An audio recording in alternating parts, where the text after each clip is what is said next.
وَأُشْرِبُوا فِي قُلُوبِهِمُ الْعِجْلَ بِكُفْرِهِمْ، ان کے دلوں میں رچ بس گئی، ان کے دل پھر ادھر ہی بچڑے کی محبت میں پھر مگن تھے کہ یہ بولتا ہے بھئی مخلوق نے کیا نفع دینا ہے، جو خود جس کو انسان نے بنایا، کہ سامری نے جو اکٹھا کر کے سونا اور زیور بنایا تھا اس کا ذکر آگے آئے گا، جو چیز بنی ہوئی ہے وہ کسی کا کام کیا بنائے گی، وہ خود بنی ہوئی، مخلوق جو ہے اس سے نفع نہیں ہو سکتا، ہاں خالق سے نفع ہوتا ہے، بنانے والے سے، بننے والے سے چیز سے نفع نہیں ہوتا۔ آپ پوری کائنات دیکھ لیں، کائنات کی جتنی چیزیں یہ بنی ہیں، رسول اللہ صلی اللہ علیہ وآلہ وسلم کی ذات اقدس کو نبی بنایا گیا ہے، نبوت عطا کی گئی ہے، اور اللہ کے نبی پاک صلی اللہ علیہ وسلم نے یہیں پہ تو ہمیں مسئلہ بنتا ہے ذرا کہ ہم نے جیسے یہود و نصارہ نے کیا تھا تو کسر تو ہم نے بھی نہیں چھوڑی۔ وقالت الیہود عزیر ابن اللہ وقالت النصارى مسیح ابن اللہ، انہوں نے عزیر علیہ السلام کو اللہ تعالیٰ کا بیٹا بنا دیا، اور عیسائیوں نے عیسیٰ علیہ السلام کو اللہ کا بیٹا بنا دیا، اور ہم اللہ کے نبی صلی اللہ علیہ وسلم کے بارے میں پتہ نہیں کون سے عقیدے رکھ کے بیٹھے ہیں۔ نبی اکرم صلی اللہ علیہ وسلم امام الانبیاء، سارے انبیاء کے سردار تھے، یہی عقیدہ رکھنا چاہیے کہ وہ اللہ کے نبی اور اللہ کے رسول اور اللہ کے بندے ہیں۔ بات سمجھ آئی کہ نہیں بھائی؟ یہ نہیں کہ اللہ میں سے نکلے ہیں معاذ اللہ ایسے الفاظ سننے اور بولنے گناہ کبیرہ ہے، شرک ہے۔ یہ لم یلد ولم یولد، اس سے کوئی نہیں نکلا، نہ وہ اس سے کوئی نکلا ہے نہ وہ کسی سے نکلا ہے، وہ ذات پاک ہے نکلنے سے اور بننے سے اور بنانے سے، وہ بنانے والی ذات ہے، بننے سے پاک ہے۔ تو بھائیو انبیاء کے بارے میں اور اسی طریقے سے اولیاء اللہ کے بارے میں جس کا جو مقام ہے، یہ ہمارے پاس یہ اتھارٹی نہیں ہم کسی کو کوئی مقام دیں یا ہم کسی کا کوئی مرتبہ بنا کے ذہن میں بیٹھ جائیں کہ یہ جنتی، یہ جہنمی، یہ اچھا ہے، یہ برا ہے۔ اعمال فیصلہ کرتے ہیں، اگر اچھے عمل کریں گے ان اکرمکم عند اللہ اتقاکم، اللہ کے ہاں تو رنگ و نسل نہیں چلتی بلکہ معزز وہی ہیں جو تقوی والے ہیں۔ تو ہم خود جس کا جو مقام اور مرتبہ ہے نہ کم کریں نہ زیادہ کریں، ورنہ سارا دین خراب ہو جائے گا، سارا کام ہی خراب ہو جائے گا، شریعت ساری خراب ہو جائے گی۔ قل بئس ما یأمرکم بہ ایمانکم ان کنتم مؤمنین، اے پیغمبر کہہ دیجئے کتنا برا ایمان ہے ان کا اگر یہ اپنے آپ کو مومنین کہتے ہیں، ان کنتم مؤمنین، جو ان کو بچڑے کی عبادت پہ لگایا ہوا جس نے، یہ تو ایمان قابل قبول ہی نہیں ہے۔ آگے ان کی حالت کو ذکر فرما رہے ہیں، یہ اپنے آپ کو سمجھتے کیا تھے، بچڑے کی پوجا کرنے کے بعد اپنے آپ کو سمجھتے کیا تھے؟ کوئی انسان دنیا میں ایسا نہیں ہے جو اپنے آپ کو سیدھے راستے پہ نہیں سمجھتا، سمجھانے والے بہت ملتے ہیں، انسانوں کی بھی کچھ قسمیں ہیں۔ بہت سے لوگ کہتے ہیں جو ہمارے آباء و اجداد کرتے آ رہے تھے ہم وہی کریں گے، بدلیں گے نہیں، کسی عالم کی بات کو نہیں سمجھیں گے، قرآن کو نہیں سمجھیں گے، پڑھیں گے۔ ایک بندہ بغیر کسی فرقے میں پڑھے قرآن کو پڑھنا شروع کر دے، قرآن سے محبت کرنی شروع کر دے، قرآن والوں کو اچھا سمجھنا شروع کر دے، قرآن پڑھنے پڑھانے والوں سے محبت کر، چند دن میں ہدایت پہ آ جائے گا، سمجھ آ جائے گی واقعی توحید کیا ہے، رسالت کیا ہے، شریعت کیا ہے، سارا سب کے دائرہ کار سمجھ میں آ جائے۔ جس نے قرآن پاک پہ اعتراضات کرنے ہیں، احادیث پہ اعتراضات کرنے ہیں، علماء پہ اعتراضات کرنے ہیں، بیان انبیاء پہ اعتراضات کرنے، وہ کیا اس کو دین سمجھ آئے گا بیچارے کو؟ اس کی عقل ہی اتنی، اس کے اندر سمجھ ہی نہیں ہے۔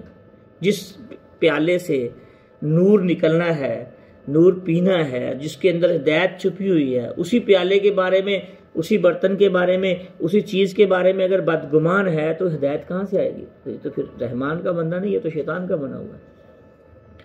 تو یہ کہتے کیا تھے؟ یہ کہتے تھے کہ ہم اللہ کے نزدیک سب سے زیادہ محبوب ہیں، ہمیں اللہ نے اولاد دے دی ہے، بیٹے اور بیٹیاں دے دی ہیں، مال دے دیا ہے، مسلمان ذلیل ہو رہے ہیں بیچارے، مسلمانوں کو دیکھیں جہاد بھی کرنا پڑ رہا ہے، بچے بھی یتیم کروانے پڑ رہے ہیں، اور اسی طریقے سے مسلمانوں پہ کتنی مشقتیں آ رہی ہیں، کافر ہر طرح کی مسلمانوں پہ جو ہے وہ مشکلات کا شکار ہیں، مسلمان ہر طرح سے کافروں کی طرف سے ان کو مصیبتوں میں پڑے ہوئے ہیں۔ پھر مسلمانوں کو 5 وقت نماز پڑھنی پڑتی ہے۔ اسلام میں دیکھیں آج بھی یہ نعرہ بہت سے لوگ لگاتے ہیں، جس کے پاس جس بندے کو اللہ 2-4 بیٹے دے دے یا کوٹھی بنگلہ دے دے، گاڑی دے دے، وہ سمجھتا ہے میں بڑا اللہ کا قریب ہو کر بیٹھا ہوں۔ بھئی یہ پیسہ نعمت ہے لیکن یہ اللہ کے قرب کا ذریعہ نہیں ہے۔ قرآن پاک میں آتا ہے انما اموالکم واولادکم فتنہ، مال کا آ جانا، اولاد کا ہو جانا، کوٹھی بنگلے کا مل جانا، بڑے عہدے اور مقام کا مل جانا، عزت کا مل جانا، یہ کوئی اللہ کے قرب کی دلیل نہیں ہے۔ اللہ تعالیٰ کے قرب کی دلیل تو اطاعت اور فرما برداری ہے۔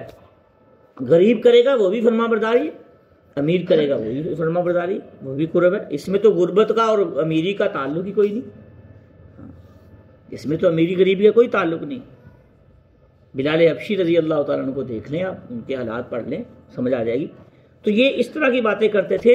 قل ان کانت لکم الدار الاخرہ عند اللہ خالصۃ من دون الناس، کہتے تھے کہ ہمیں تو اللہ تعالیٰ نے جناب بہت نوازا ہوا دنیا میں، تو ہمیں آخرت میں بھی اللہ ایسے ہی نوازے گا۔ اللہ پاک نے فرمایا فتمنوا الموت، ٹھیک ہے اگر تم سچے ہو اپنی باتوں میں کہ جس طرح تمہیں دنیا میں میں نے نوازا ہوا ہے آخرت میں بھی نوازوں گا۔ دنیا میں تو آزمائش ہے، الدنیا سجن المؤمن وجنت الکافر او کما قال علیہ السلام۔ مومن کے لیے تو قید خانہ ہے، یہ کافر کے لیے جنت۔ تو بھائی اس طرح کے نعرے اللہ پاک فرماتے ہیں اگر تم سچے ہو اپنی بات میں تو مر کے دیکھ لو۔ یہ تو دنیا میں اگر تم اس بات کی تو چاہتے ہیں کہ ہمیں 1000 سال کی زندگی مل جائے، اتنے حریص ہیں۔ مشرکین سے بھی برا کہا ہے اس آیت میں اللہ تعالیٰ نے ان کو۔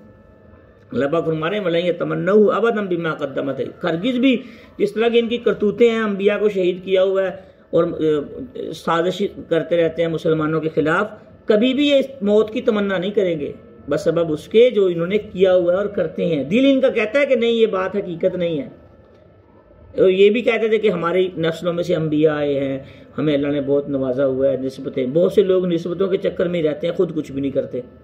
تو اس چکر میں نہیں پڑنا، وہاں نسبت کام نہیں آئے گی، میں صاف صاف بتا رہا ہوں۔ کون سی نسبت کام نہیں آئے گی؟ کہ بھائی اگر ایک بندے کا تعلق چاہے وہ انبیاء کی نسل میں سے ہے، اولیاء اللہ کی نسل میں سے ہے، علماء کی نسل میں سے ہے، کسی بھی اللہ والے کے ساتھ تعلق ہے لیکن خود کچھ نہیں کرتا، تعلق ہونے کا تعلق اگر سچا تعلق ہے تو اس جیسا کام کرے نا۔ اگر سچا تعلق ہے اولیاء اللہ کے ساتھ تو اولیاء اللہ والے کام کرے، یہ تعلق کسے کہتے ہیں؟ تو یہ دعویٰ ہے، اس تعلق کا کوئی فائدہ نہیں ہے، کوئی کام نہیں آئے گا یہ والا تعلق کے کر اپنی مرضی رہے ہیں، زندگی اپنی مرضی سے گزار رہے ہیں اور دعوے کر رہے ہیں جی ہمارے تو بڑے بڑوں کے ساتھ تعلقات ہیں۔ وہاں تعلقات نہیں چلتے، وہاں اعمال چلتے ہیں۔ تو یہ کہتے تھے ہمارے اندر تو نبی آئے ہیں، ہم تو بڑے برگزیدہ ہیں، ہمیں تو اللہ تعالیٰ بہت سے نوازیں گے۔ فرمایا کہ یہ موت کی تمنا کبھی بھی نہیں کریں گے۔ واللہ علیم بالظالمین، جو بھی ظلم کرتا ہے، گناہ کرنا یہ ظلم ہے۔ اللہ تعالیٰ ظلم سے جو تعبیر فرما رہے ہیں نا، شرک ہی ظلم نہیں، ان الشرک لظلم عظیم قرآن میں آیا ہے، لیکن چھوٹا سے چھوٹا گناہ کرنا جس کو ہم چھوٹا سمجھتے ہیں، نافرمانی کو چھوٹا سمجھنا بھی غلطی ہے۔ نافرمانی ہوتی چاہے چھوٹی ہو یا بڑی، صغیرہ گناہ کبیرہ ہو جاتا ہے اگر انسان چھوٹا سمجھ کے کر لے۔ گناہ کو گناہ سمجھنا چاہیے۔ یہاں ایک پوائنٹ کی بات یاد رکھیں میرے دوستو، کسی بھی نیکی کو چھوٹے سے چھوٹا سمجھ کے چھوڑنا نہیں چاہیے، اور کسی بھی گناہ کو چھوٹے سے چھوٹا سمجھ کے کرنا نہیں چاہیے۔ ہاں، پھر زندگی بدلے گی، پھر کام ہو آئے گا ساری زندگی اور باتیں پھر فائدہ ہوگا ان کا۔ کسی بھی گناہ کو چھوٹے سے چھوٹا سمجھ کے کرنا نہیں چاہیے، اور کسی بھی نیکی کو چھوٹے سے چھوٹا سمجھ کے چھوڑنا نہیں چاہیے۔ جیسے کہ ہم چنگاری چاہے چھوٹی ہو اس کو اپنے گھر میں رکھتے ہیں، نہیں رکھتے کہ نقصان بڑا کرے گی، اس سے بچتے ہیں کہ نہیں بچتے کہ بڑا نقصان۔ ایسے گناہ کی مثال بھی یہی ہے، جب دل پہ گناہ کی جرت پیدا ہو گئی، بد نظری کرنے کی جرت پیدا ہونی شروع ہو گئی، تو پھر بڑے بڑے گناہ کر جائیں گے، پرواہ بھی نہیں ہوگی۔ اس لیے اپنے اندر یہ ایسی جرت پیدا ہی نہ کریں اللہ تعالیٰ کی نافرمانی والی، گناہ والی۔ بہت سے لوگ خود اچھا کام کرتے ہیں، نمازیں بھی پڑھتے ہیں، جھوٹ بھی نہیں بولتے، چوری بھی نہیں کرتے، ڈاکہ بھی نہیں ڈالتے، کسی کو تنگ بھی نہیں کرتے، یہ بھی مطمئن ہو کے نہ بیٹھیں اپنی زندگی پہ خدا کے لیے۔ ان کو چاہیے باقی امت کی فکر کریں۔ ہاں، یہ اگر کہیں نا میں نے اب نمازیں پڑھ لی، میں نے حج کر لیا، میری وجہ سے کوئی پریشان نہیں ہے، میرا خاندان میرے ساتھ ہے، میں سب کے ساتھ بنا کے رکھتا ہوں، یہ ساری چیزیں، یہ خوش فہمی کا شکار نہ رہیں۔ اللہ کے نبی پاک صلی اللہ علیہ وسلم سے زیادہ محبوب کون تھا، پاکیزہ کون تھا، نمازیں ان جیسی کون پڑھتا تھا؟ اس کے باوجود پڑھتے تھے، سارے امت کے لیے پڑھتے تھے، ہر وقت پڑھتے تھے، خوشی ہے، غمی ہے۔ تو ہم اپنے اس درس سننے کی وجہ سے ہمارے اعمال چلو ٹھیک ہو گئے، تو تو باقیوں کی کس نے فکر کرنی ہے؟ امت کا کبھی سوچا ہے؟ اپنی دعاؤں میں جس طرح ہم نے اپنے بیٹوں کو بیٹیوں کو اپنے گھر اور مکان اور دکان کو شامل کیا ہوا ہے کہ اپنی دعاؤں کے اندر ہم نے امت کو بھی شامل کیا ہوا ہے کہ نہیں؟ نبی اکرم صلی اللہ علیہ وسلم کی امت کے لیے بھی دعائیں کرتے ہیں کہ نہیں کرتے؟ اصل میں وہ فکر ہی ختم ہو گئی ہے، اجتماعی فکر جسے کہتے ہیں۔ تو بھائیوں، اپنی دعاؤں میں جیسے ہم نے اپنی دکان اور مکان اور اولاد اور بیٹوں اور بیٹیوں کو اور اپنے معاشرے اور قبیلے کو شامل کیا ہوا ہے، اس طرح اپنے دعاؤں میں نبی اکرم صلی اللہ علیہ وآلہ وسلم کی پوری امت کو شامل کر لیں۔ یہ اصل یہ ہدایت ہے، یہ فکر اصل ہے۔ دور جدید یہ اصل جدت ہے کہ جدید ٹیکنالوجی یہ جدت نہیں ہے، یہ جدت ہے۔ گناہ سے بچنا یہ جدت ہے، حلال حرام کی پہچان ہونا یہ جدت ہے، یہ سمجھداری ہے، یہ عقل مندی ہے۔ یہ پرانے دور نہیں، یہ جدید دور یہ ہے کہ انسان اللہ سے معرفت لے کے پھر قبر میں جائے اور فکر امت کی فکر لے کے پھر قبر میں جائے، یہ مزیداری ہے۔ ہاں تو اللہ پاک آگے فرما رہے ہیں وَلَتَجِدَنَّهُمْ أَحْرَصَ النَّاسِ عَلَىٰ حَيَاةٍ، یہ ان کی بات نہیں ہے، ویسے یہودیوں تک ہی محدود نہیں، ہماری بھی یہی حالت ہے کہ ہم دنیا کی زندگی کتنے حریص ہیں، کہتے ہیں لمبی لمبی عمر ہو جائے، لمبی عمر ہو جائے۔ میں نے ایسے بھی بزرگ دیکھے ہیں 70 سال کے، یہی ہمارے رضا بلاک میں ایک بزرگ تھے، ذمہ دارہ کرتے تھے، تو 70 سال کے قریب عمر ہوگی یا شاید زیادہ ہو اس سے بھی۔ مجھے کہتے ہیں مفتی صاحب دعا کریں میرے لیے، میں نے 50 سال کے لیے 2 مربع پہلی ٹھیکے پہ لی ہے۔ مجھے حیرانگی ہو گئی، یہ کیا کہہ رہے ہیں، چلا جاتا نہیں اس سے۔ میں نے کہا میں نے پوچھا پھر، میں نے کہا آپ کیسے کریں گے کام؟ کہتے میں نے اپنا بانجا ساتھ لگایا، ہم دونوں نے پارٹنرشپ کی ہے اور ہم 50 سال کے لیے 2 مربع پہلی ٹھیکے پہ لے کے ذمہ دارہ کریں، آپ دعا کریں بس۔ حرص دیکھیں دنیا کی۔ بھائیو، وقت کے ساتھ ساتھ یہ ایک ستارہ ہوتا ہے، ایک وقت طلوع ہوتا ہے، پھر یہ ایک ایسا غروب ہوگا کہ ایک کہکشاں کا حصہ بن جاتا ہے۔ چند صبح چند شامیں قبروں پہ چلتی آندیاں آتی ہیں، قبر کا بھی ملیا میٹ ہو جاتا ہے۔ کون جانتا ہے ہم سے پچھلی نسل کے رنگ کو، ان کے کاموں کو، ان کے فیکٹریوں کو، ان کی دکانوں کو، ان کے مال و دولت کو، ان کے اعمال کو، کون جانتا ہے؟ قبر میں جب قیامت میں اٹھیں گے تبھی پتہ چلے گا۔ نام تک کو لوگ بھول جاتے ہیں۔ اس لیے اندر ایک درد اور فکر ہونی چاہیے کہ میں ہر روز مجھے قبر قریب جا رہا ہوں۔ یہ سفر قبرستان کا میرے لیے چاہے 1 دن کا رہ گیا یا 5 دن کا رہ گیا یا 10 دن کا رہ گیا یا مہینے کا رہ گیا یا سال کا رہ گیا، یار میں اس سفر کو کم از کم ٹھیک کروں، اس سفر کو ٹھیک کروں۔ حرص دنیا کے میں بتا رہا ہوں، دنیا کی حرص ہر انسان میں ہوتی ہے، لیکن یاد رکھنا اگر یہ حرص شریعت کے مطابق ہو، دینداری والی حرص ہو، تو یہ اچھی حرص ہے کہ یار اللہ پاک مجھے دینداری پہ قائم رکھتے ہوئے زیادہ سے زیادہ دین کا کام لے لے، زیادہ سے زیادہ فرما برداری کروا لے، زیادہ سے زیادہ مجھ سے اچھے کام ہو جائیں۔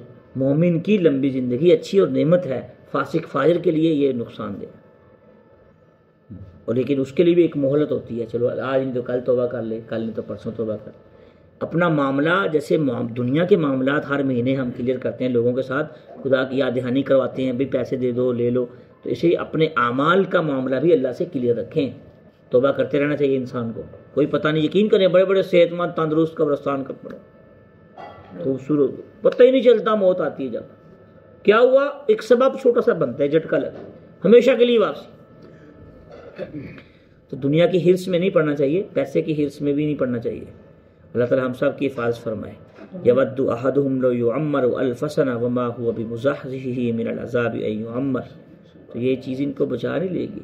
اللہ بصیر بما یعملون، اللہ تعالیٰ دیکھتا ہے ہر انسان کو۔